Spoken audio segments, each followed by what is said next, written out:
Southaven started very much as a family business, and I think probably began in unintentional ways through my father and him convincing the family that we should buy this country hotel.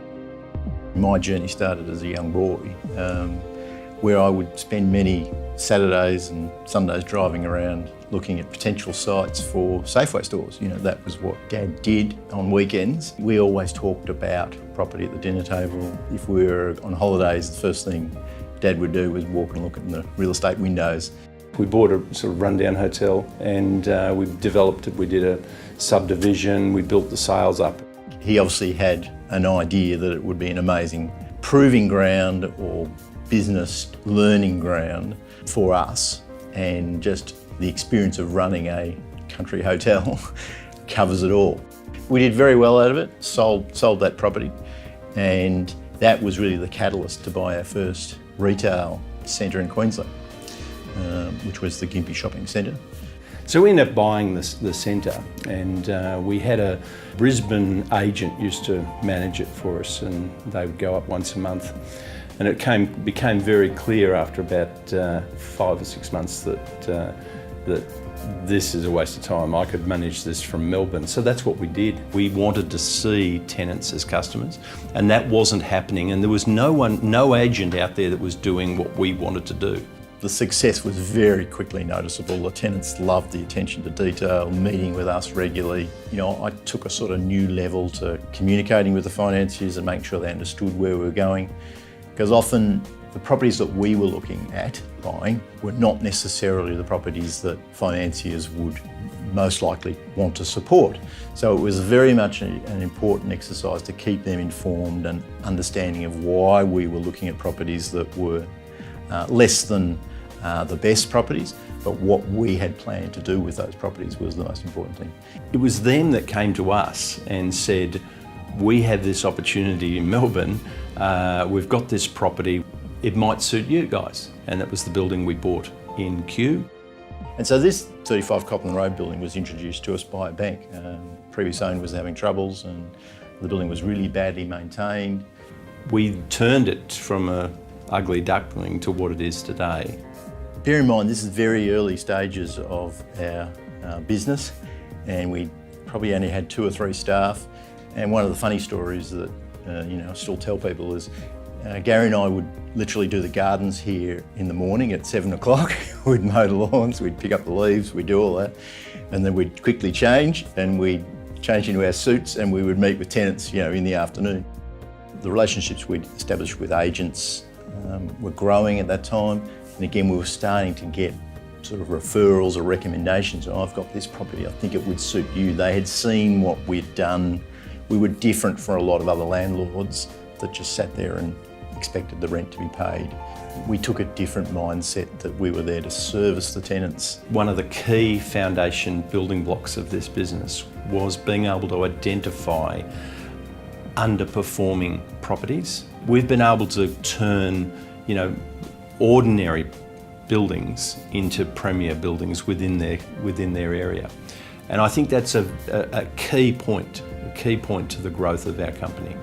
So that shone through to agents, and ultimately agents referred to us and said, we've got a property in Box Hill that would suit you. And again, it was in a similar situation, very run down. And that building now in Box Hill has been, again, one of our other success stories. In each area of delivery of stages of property, we would like to take control of as much of it as possible. And it was relatively early on, we brought in construction in-house, and that's probably one of the biggest areas we've been able to achieve massive things in, because we take control of the full construction process in the building. Adding construction to the business has changed it in a number of key ways. We can control what we do, when we do it, who we do it for, how quickly we do it, how much we do it for. It gives us the confidence to undertake projects that are really quite large and complex. We extended into the design phase, and so we have a design department to ensure, again, we have a consistent look and feel to our properties and a high standard of quality. Someone once said to me, you can tell a Southaven Group building by driving past. You can instantly tell, you don't even need to go in, you can tell it has a look and feel about it. We brought in then a development side to a development arm to our business. Again, just to put more emphasis on finding new opportunities, creating and then being able to deliver quicker. You need great people to support you. We can't do it all ourselves. And so we gradually have been bringing in industry experts in all of our areas, and that's formed an amazing leadership team now. The leadership team has expanded and grown over the past 5 years. The team's made up of 6 subject matter experts, all ranging in expertise from investment through to development and construction, finance and people and culture. And naturally the team was formed with people who already had an existing passion for property. So we were able to use that passion and translate it into driving success within our own teams. And they're an amazing support, particularly to me as CEO. It just enables us to do so much more, and we've got, again, that level of faith that the standards that Gary and I set at the beginning are now still being maintained throughout the business.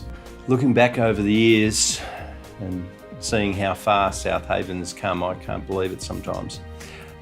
We've grown to be quite a large business, and it's a very exciting time for us. One of the key things that helped us through that process was taking on an independent board, which we now have with independent directors, and their input in driving the direction and the strategic direction of the business is critical. The Southaven Group wanted an independent board so as to bring expertise and experience, to complement and to supplement that of the executive team. This was across the areas of property, financial management, funds management and treasury. The culture in Southaven has always been about family. We are a family business, so we can't get away from that. And I like to think that our staff are part of that family. But at the same time, we're moving in big circles, and we have to be very corporate, have great governance. And I think we've been able to find a balance between having great governance and good corporate outside appeal, but still keep those nice family values within our business. My father was an amazing mentor for Ian and I. He was a powerhouse in business and in retail, and has been on boards and knows business very well. He constantly in his retail career was innovative. And innovation is so important. Being able to adapt to the customer, what their needs are, and moving forward is just critical in business. What it taught us and growing up through that period was that you can't just rest on your laurels. You've got to constantly be innovative, constantly understanding what the customer wants, the end user, what are their requirements. So you've got to be able to change, adapt, keep relevant, keep contemporary. And that's something that we've always prided ourselves in doing. One of the key differentiators for Southaven is our sort of four-prong approach and strategy, being to create properties, be part of the whole planning process and envisage the project, through to the delivery side of actually constructing the project, but then ultimately we own those properties at the end in many cases and go on to manage it. So we like to sort of see that we're covering all bases from creating, delivering, own and managing property. That's quite unique, I think, to the whole Australian property market. It's something that I'm very proud of with Southaven is that we've always been very community minded. All through the growing period of Southaven, we've both been involved with outside charities. So I think being able to give that culture also to a lot of our staff has been very important. One of the great initiatives that we're now heading to in Southaven is to open it up to not just family investment, but other outside parties who have a passion for property. And that I think will mean significant changes for the business as we now begin working with outside parties, but also delivering the great returns that we've been able to do for ourselves to other parties and investors. So I think that's an amazing new venture that we're forging into, and heralds a significant opportunity for our future.